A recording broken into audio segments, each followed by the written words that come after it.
Bonjour à tous. Bonjour Quentin. Bonjour Christophe. On est ravis d'être parmi vous tous à cette conférence Imagine Next.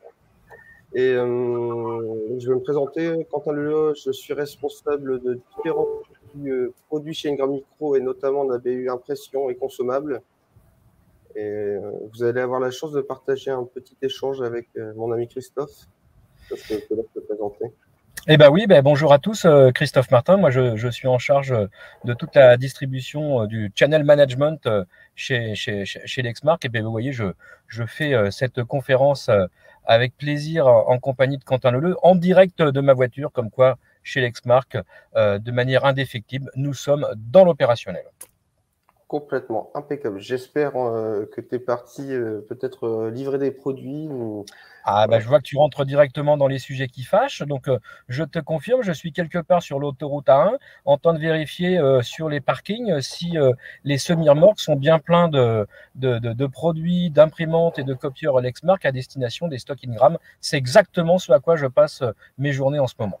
Ah bah super, super. Effectivement, c'est le but puisque on va profiter. Moi, je profite de cette conférence pour que on a beaucoup de questions depuis quelques semaines, quelques mois sur les mêmes sujets qui sont sur la disponibilité des produits, etc.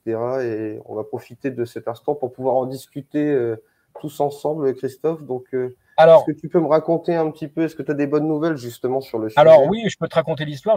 On se connaît depuis suffisamment longtemps, Quentin, pour te dire qu'on a toujours eu un langage de vérité et surtout de transparence par rapport aux situations, même quand elles sont compliquées. Et Dieu sait qu'elles le sont compliquées, ces situations, depuis maintenant le mois de mai, puisque comme beaucoup d'acteurs de la profession, on a subi on subit encore, hein, on subit cette crise du semi-conducteur avec un impact important sur la disponibilité de nos produits matériels, donc imprimantes et copieurs. Et il y a eu un coup d'arrêt net au mois de mai-juin dernier. Et c'est vrai qu'on a passé un été très très compliqué avec très peu de volume disponible à la vente.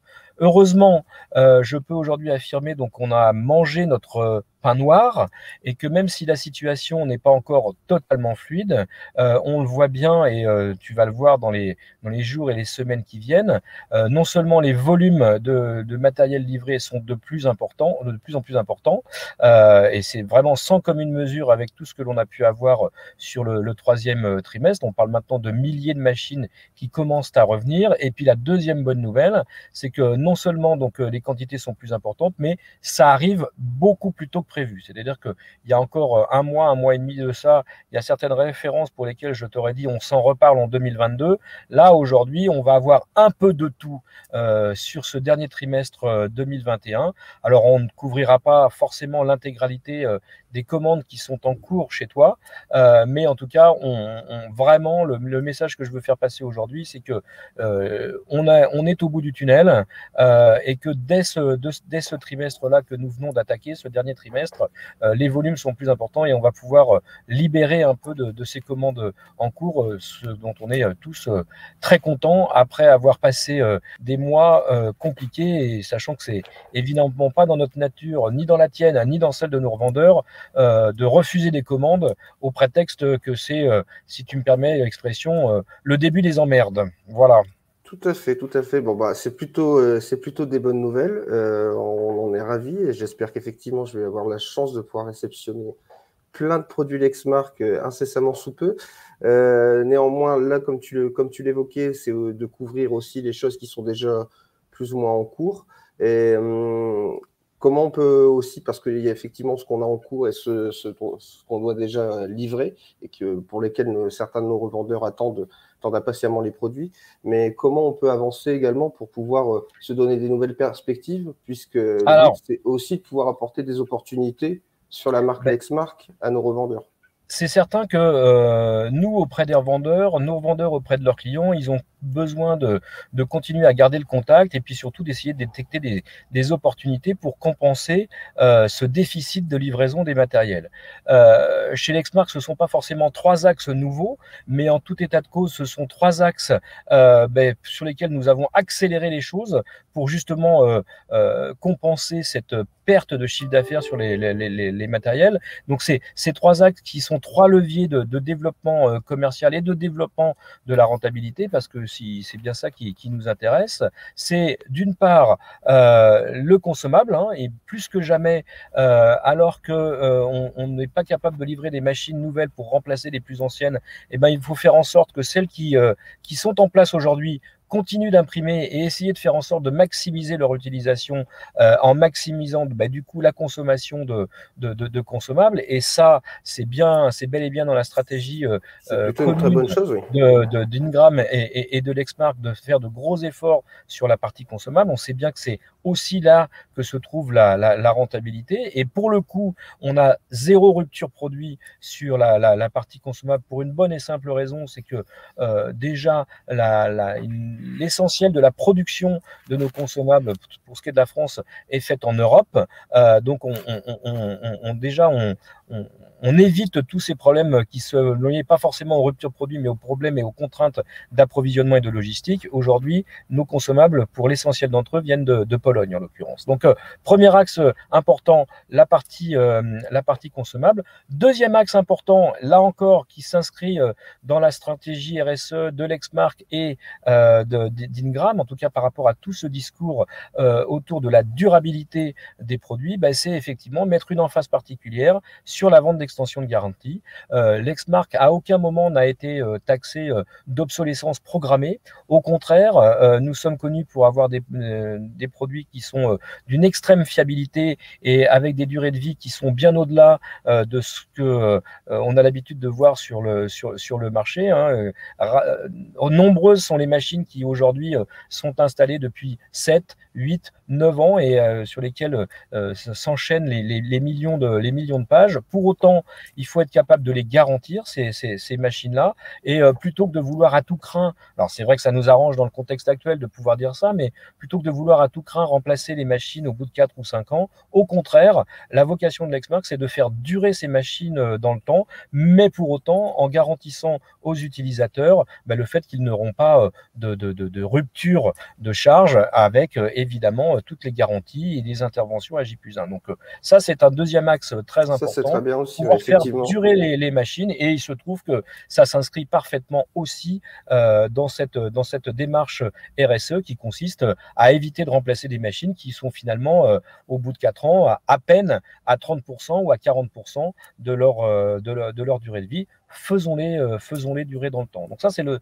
deuxième axe. Et puis le troisième axe, et là tu vas voir que je fais appel à un ami, le troisième axe, c'est la vente de solutions. Et tu connais mon appétence pour les aspects techniques et technologiques. Donc ça, pour rentrer dans le détail de ces solutions, je me fais accompagner de mon camarade Carl Trouillon, donc voilà, qui apparaît à l'écran, puisqu'il est de très loin le mieux placé chez Lexmark pour parler de tous ces sujets-là, et surtout en parler avec des mots qui sont bien compris par les revendeurs, et surtout en leur faisant toucher du doigt le bénéfice qu'ils ont, là où bien souvent, nous, constructeurs, depuis nos tours d'ivoire des bords de Seine, on a un langage souvent technocratique. Avec Carl Trouillon, au moins, on a un langage qui va être très opérationnel et qui va faire forcément écho aux préoccupations de nos clients revendeurs.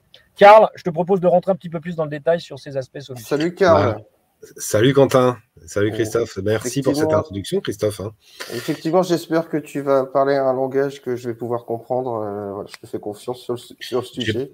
J'ai pas de souci, c'est pas la première fois qu'on évoquera le sujet ensemble, de toute façon. Ouais. Mais donc, moi, je suis Carl Trouillon, je suis responsable marketing des services cloud chez Lexmark, parce qu'aujourd'hui, quand on parle de solutions autour de l'impression, principalement, on va parler de cloud, les solutions sur serveur, et choses comme ça, qui nécessitent de l'infrastructure chez les clients. Ça commence à être dépassé, ça fait partie on va dire, du 20e siècle et tout début du 21e, mais le 21e sera cloud, Ça, on est tous d'accord vers ça, et on l'a constaté les 2 dernières années, avec les conditions sanitaires qu'on a connues et l'organisation du travail qui a changé. L'adoption du cloud, elle s'est développée à vitesse grand V, et je parle pas que des outils collaboratifs, mais tout simplement de façon générale. D'ailleurs, on le voit bien, je pense que tu le vois bien, Quentin, aussi, c'est que la plupart de tes partenaires, maintenant, ils vont commercialiser soit des suites Microsoft 365, soit les suites Google, parce que c'est aussi un relais de croissance pour eux, et ça correspond à une attente du marché.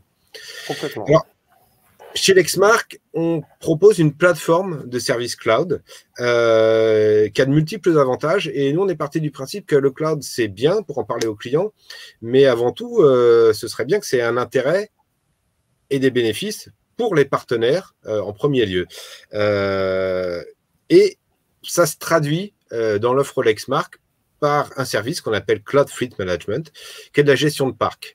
Donc, le principe, c'est de dire là où un partenaire devait envoyer son technicien pour aller réparer une machine, que ce soit mettre à jour un firmware, installer une application. En fait, pour tous les cas où il n'y a pas besoin de changer de pièces ou de mécanique, et ben tout ça, on va pouvoir le faire à distance avec la plateforme Lexmark, Cloud Fleet Management. Donc, le principe, c'est que nos équipements, ce sont des objets connectés. On est maintenant dans le monde de l'IoT et nos équipements vont pouvoir communiquer directement avec la plateforme cloud de Lexmark dans laquelle les partenaires vont avoir un environnement, un portail qui leur sera dédié et dans lequel ils vont voir l'intégralité de leur parc en temps réel. Donc, ils vont pouvoir détecter ce qui se passe chez les clients. Ils vont surtout pouvoir anticiper et intervenir avant qu'il y ait une interruption de service. Donc ça, il y a toute une gestion technique qui permet, comme je l'évoquais, de faire du support de la maintenance à distance, donc sans envoyer quelqu'un et puis sans perdre de temps. Donc on est beaucoup plus réactif. Et puis l'autre avantage de cet outil de gestion de parc, c'est qu'il est en temps réel pour la technique, mais il est aussi en temps réel pour l'utilisation des équipements. Dans le sens où on va pouvoir collecter les compteurs des équipements et les niveaux des consommables. Et ça, on peut le faire sur les équipements Lexmark, mais aussi sur les équipements de toutes les autres marques. Donc, ça veut dire qu'un partenaire va pouvoir avoir l'intégralité de son parc client, les machines qu'il gère aujourd'hui, et pour lesquelles il va pouvoir envoyer la cartouche au bon moment, facturer les pages parce qu'il y a les données qui remontent, et puis qu'il va pouvoir aussi voir la consommation, l'utilisation des machines qu'il n'a pas encore réussi à capter, et qui va être à même de pouvoir faire une proposition plus pertinente, puisque là, il connaît exactement les chiffres de consommation, donc pouvoir en déduire une profitabilité attendue pour lui. Donc ça, c'est la première partie, on veut avant tout donner des outils à nos partenaires et à tes clients, c'est de dire, vous avez un outil, une tour de contrôle, qui vous permet de piloter à distance tous vos parcs, et de gagner du temps, et de gagner de l'argent, puisque les techniciens, au lieu de faire client par client, avec sa camionnette, eh bien, il va pouvoir en faire plusieurs à la fois et quelque part commencer à industrialiser. Juste avant que je te coupe, Karl, mais c'est un point vraiment important, hein, ces outils qu'on met à la disposition de nos vendeurs. Pour une bonne et simple raison, c'est que aujourd'hui tout le monde, et à juste titre, se plaint du baisse du prix de facturation des pages. Donc il y a un moment donné, de toute façon, on va atteindre un seuil, on ne pourra pas baisser au-delà d'un certain seuil compte tenu des coûts, et en l'occurrence des coûts qui ont tendance à augmenter en partie liés à la logistique, mais aussi à la matière première. Donc ce qui veut dire que les perspectives d'économie, ou en tout cas les perspectives d'économie sur les prix de revient des pages pour nos revendeurs, ça va être non pas d'acheter moins cher les cartouches chez toi et chez moi, Quentin, mais ça va être d'être en sorte de faire des économies sur la manière d'exploiter les parcs machines chez les clients. Et des outils tels que ceux-là, tels que les outils que vient de décrire Karl, sont autant d'économies potentielles, puisque aujourd'hui on sait bien que dans le prix de la page, c'est plus tant l'encre qui coûte très cher, hein. Je crois qu'on est au bout du bout de la baisse des prix sur l'encre, mais bien effectivement le coût de la main-d'œuvre du technicien qui, elle, à l'inverse, continue d'augmenter, que l'essence qu'il met dans sa voiture continue d'augmenter, et que le déplacement, lui, il a un coût réel, un coût fixe qui est en train d'augmenter. Donc aujourd'hui, le seul moyen d'améliorer et d'optimiser le prix de revient de la page, c'est de faire en sorte de faire des économies sur la main-d'œuvre. Et effectivement, le déplacement qui coûtera le moins cher, ce sera celui que l'on ne fera pas. Mais je t'en prie, continue, Karl. Mais tout à fait. Tu as très bien résumé les bénéfices que nos partenaires peuvent en attendre. Avec ce que j'ajouterais en plus, c'est qu'en termes de productivité, au-delà des économies sur le déplacement du technicien et les réactivités que ça peut apporter en termes de service, dans ce type de plateforme, il y a les outils qui vont permettre d'industrialiser. C'est-à-dire que quand on va déployer les machines, on ne va pas les configurer une par une, on va toutes les connecter au cloud et après, on va lancer la mise à jour sur l'ensemble des machines. Et si un client veut une nouvelle fonctionnalité, on va pouvoir lui activer à distance, comme ça, sur l'ensemble des équipements, ou mettre à jour ses firmware, parce que ça nécessite de le faire pour avoir des nouvelles fonctions qui arrivent, ou plus de performance. Donc voilà, on va pouvoir rentrer dans une démarche exactement comme une tour de contrôle dans laquelle on va pouvoir distribuer les actions sur les parcs à distance. Donc ça, c'est la première approche pour les partenaires, comme le disait Christophe, pour gagner en productivité. Évidemment, le cloud, ça apporte aussi des bénéfices pour les clients. Et quand j'évoquais le fait tout à l'heure que les serveurs sur site, alors il y a de moins en moins de serveurs, hein, maintenant ce sont des VM, des machines virtuelles, mais ça nécessite quand même une infrastructure locale, des gens qui vont maintenir ce type de solution. Et donc, nous, ce qu'on apporte sur le marché, c'est une solution unique d'impression dans le cloud. Ça veut dire que pour un client, il va pouvoir imprimer de n'importe quelle source, qu'il soit connecté à son réseau d'entreprise ou pas, et imprimer de façon confidentielle sur n'importe quel de ses équipements, mais sans la nécessité de serveurs locaux, d'infrastructures locales, de maintenance, de licences, parce qu'on offre un service d'impression dans le cloud directement. Et donc, l'avantage pour les clients, c'est que quand on leur vend de l'impression badge ou de l'impression sécurisée, il n'y a pas le coût de serveur, il n'y a pas le coût de maintenance, il n'y a pas le coût de licence. Et on arrive avec une offre qui est en mode service, c'est-à-dire c'est un paiement à l'usage. Donc, c'est de la dépense de fonctionnement et pas de la dépense d'investissement. Donc, ça s'inscrit bien mieux dans un mode contractuel. Et puis, le deuxième avantage, c'est que pour le partenaire, ce type de solution, grâce à notre tour de contrôle Cloud Fleet Management, ce type de solution, en 2 minutes, elle est opérationnelle chez le client sans se rendre chez le client. On peut la mettre en œuvre vraiment très facilement. À partir du moment où le client dit OK, on peut le mettre en œuvre. Si le client dit je veux tester un mois, eh bien, on lui fait tester un mois. Il signe, on le laisse actif. Il dit bon, je verrai plus tard. Eh bien, on désactive pareil en 2 minutes. Donc, ça permet de faire non seulement du déploiement plus facile, mais de l'engagement client aussi de façon beaucoup plus simple, dans une approche commerciale plus productive, elle aussi. Alors, j'ai une dernière chose à vous dire, c'est que j'ai dit l'impression sécurisée, c'est un paiement à l'usage. Et nous, ce qu'on propose, c'est un paiement à la machine active. C'est-à-dire, si le client imprime par le cloud sur son équipement, il va payer une petite somme par mois. S'il n'imprime pas, il ne paye pas. Par contre, l'outil de gestion de parc dont je parlais il y a quelques minutes, je dirais que ça fait partie du package Xmark pour nos partenaires. C'est un petit peu comme quand on prend un iPhone, hein, quand on achète un iPhone, ça fait partie du package d'un iPhone. On a le hardware, on a iOS, et chez nous, c'est le firmware, c'est le système d'exploitation. Et puis, on a iCloud, et nous, c'est pareil chez l'Xmark. Pour nos partenaires, quand ils commercialisent un équipement Lexmark, ils ont droit à un service cloud. Et donc, la gestion de parc chez Lexmark, c'est gratuit pour nos partenaires. C'est un service qu'on leur offre pour que, justement, ils puissent trouver plus de productivité dans la commercialisation des produits Lexmark. Tu vois que, Quentin, qu'il était important que je sois accompagné de Karl pour un sujet aussi vaste que celui-là. Tu es bien conscient que je n'ai pas le niveau pour avoir ce type d'analyse de la situation. Hein. Je n'aurais pas été jusque-là, mais je pense qu'effectivement, tu avais un joker de qualité. Effectivement. C'est ça. Voilà. Il m'a convaincu. Bon, en tout cas, merci pour toutes ces infos parce qu'effectivement, c'est très intéressant. Ça nous donne effectivement des opportunités, des histoires aussi à raconter et que vont pouvoir relayer mes équipes auprès de nos clients et de nos partenaires. Ce qui est aussi très intéressant, c'est par rapport aux différents points que vous avez évoqués, il y a une grosse cohérence avec toute l'approche RSE que l'on peut avoir au niveau de notre société Ingram Micro. Donc, je dirais dans la situation actuelle dans laquelle on est, il y a des choses très, très intéressantes et très positives. En tout cas, merci pour toutes ces éclaircissements, je dirais. Et puis, ça me laisse patienter jusqu'aux prochaines livraisons avec néanmoins des choses à faire avec vous. Donc, c'est plutôt une bonne chose.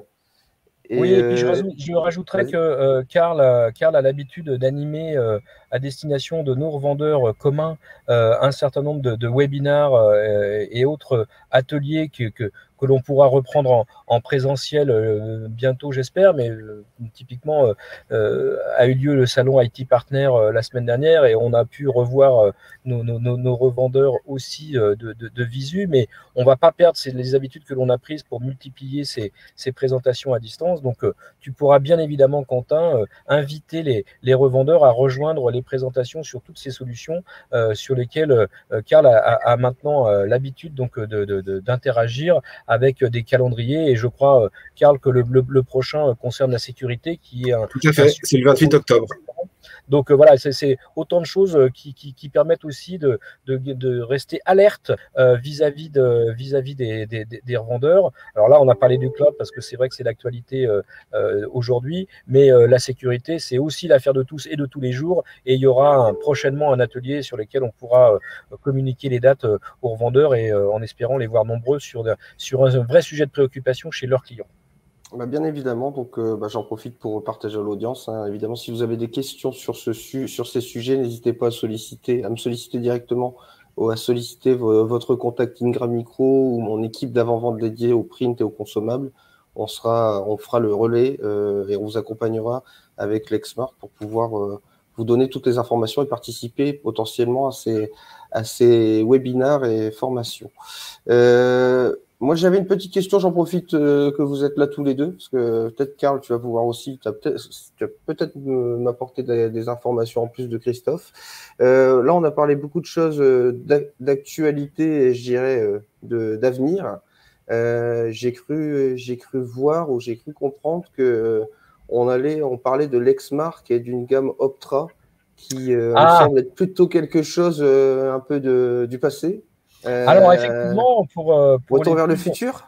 Pour les plus anciens d'entre nous, Lexmark, enfin le nom d'Optra a été pendant longtemps le nom générique d'une gamme d'imprimantes qui a fait vraiment notre succès dans les années 2000 et 2010. Et c'est vrai que on entend, alors c'est pas devenu une marque comme Frigidaire, mais c'est vrai que dans la tête de beaucoup de clients encore, ils ont le souvenir d'imprimantes Lexmark Optra, des machines qui étaient un peu rondouillardes, un peu comme moi.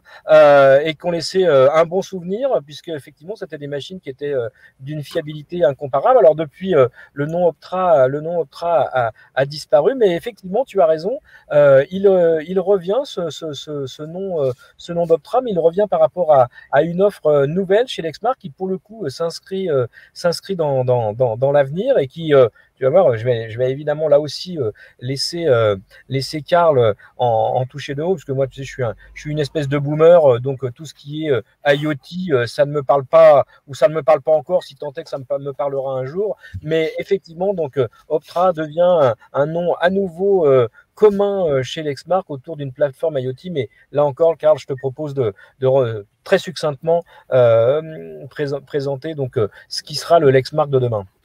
Ok, rien n'est perdu, Christophe, parce que je suis aussi un boomer, donc bon, voilà. Ouais, voilà.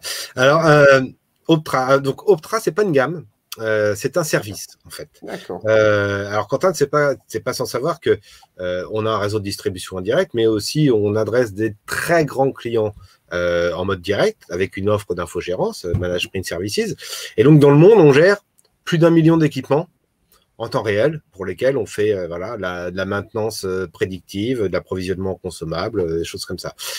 Donc, pour gérer ces 1 million d'équipements à travers le monde dans un système unique, on a construit un système expert qui est capable de collecter de la donnée, de l'analyser et puis de déclencher les actions qui vont bien pour maintenir ces équipements en fonctionnement chez tous nos clients.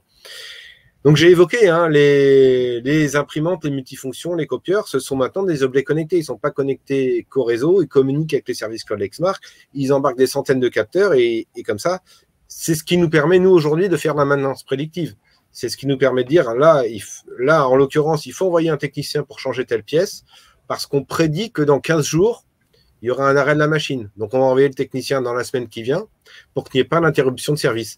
Et cette possibilité de prévoir, de prédire un dysfonctionnement, on le fait parce qu'on collecte des millions de données chaque seconde, et que ces données, on a des systèmes, des algorithmes d'intelligence artificielle qui vont les exploiter et qui vont nous donner les bonnes décisions à prendre. Et bien, en fait, ce système, on a décidé de l'étendre à d'autres industries. C'est-à-dire que on met à disposition ce service pour tous les clients qui auraient besoin de ça. Alors, je vais prendre un exemple peut-être concret pour illustrer mon propos. Un fabricant de chambres froides. Vous savez, ce qu'on trouve chez les bouchers, dans toute l'industrie alimentaire, que ce soit des détaillants ou dans des grands centres, voire des usines. Eh bien, ce fabricant, il a une problématique très forte en termes de service, parce que si son équipement tombe en panne, son client il perd son stock. Et la denrée périssable, ça coûte quand même un certain prix, et puis ça peut interrompre une chaîne de production dans le cas d'une usine, ou tout simplement le boucher, s'il perd sa viande, bah après, comment il fait son chiffre de la journée bah oui, c'est compliqué. Donc le principe, c'est que un marchand de chambres froides pourra piloter à distance toutes ces chambres froides et détecter un dysfonctionnement à venir pour intervenir avant qu'il y ait la perte du stock effective. Et ça, on va pouvoir le faire avec des chambres froides. On va pouvoir le faire, j'ai des exemples dans l'industrie forestière, on va pouvoir suivre en temps réel de la coupe de l'arbre jusqu'à sa transformation finale à la scierie. Ça peut être quelqu'un qui va suivre l'intégralité de sa chaîne de production. Enfin, en synthèse, ce qu'on propose, c'est un système qui va collecter des données, qui va les analyser de façon experte, intelligente, et qui va donner les bonnes décisions de business à prendre pour qu'il y ait le meilleur service possible aux clients. Et un autre exemple peut-être plus proche de nous encore, c'est sans doute le moyen, par exemple, d'exploiter un parc de vélos en libre service, par exemple, hein, savoir où ils sont, savoir si les pneus sont gonflés, savoir si le niveau de la batterie est suffisamment haut si on parle de vélo électrique. Donc, il y a des applications finalement très concrètes dont on ne se rend pas forcément compte qu'elles sont finalement administrées par des solutions telles que nous les avons conçues chez Lexmark au départ pour administrer des parcs d'imprimantes et de copieurs. Ah bah non, c'est effectivement, c'est un peu loin de ce que j'imaginais, mais c'est très très très intéressant. Et effectivement, il y a pas mal de choses qui sont tournées vers l'avenir et qui sont plutôt très intéressantes. Donc merci messieurs pour toutes ces informations. Et merci Quentin. Que ça a pu également apporter quelques réponses, quelques éléments à nos partenaires qui nous suivent. Très intéressant en tout cas, merci à vous deux, et n'hésitez pas, en tout cas Karl n'hésite pas à nous relayer les différents séminaires, les différentes formations et présentations que tu vas pouvoir animer. Avec plaisir. On les partagera. En tout cas, merci de nous avoir proposé cette tribune de 20 minutes. On est ravis d'avoir pu partager à la fois de l'actualité, mais à la fois un peu de stratégie et d'avenir avec les revendeurs. Et puis surtout, on est de retour sur le terrain qu'on n'aura finalement pas abandonné si longtemps que ça. Et je le confirme encore, envoyez vos commandes de matériel chez Quentin, ça va finir par arriver. Voilà, et elles seront bien traitées et vous inquiétez pas, vous serez bien gérés. Bon, en tout cas, merci beaucoup Christophe, tu sais que tu peux compter sur nous. Merci beaucoup. Merci à tous et n'hésitez surtout pas à nous envoyer, alors là je parle aussi pour toute notre audience, n'hésitez pas à nous adresser les questions que vous pourriez avoir, on sera un plaisir de revenir vers vous ou de nous contacter directement pour qu'on puisse échanger sur ces sujets-là. Merci beaucoup, à très bientôt. Merci à vous tous, au revoir.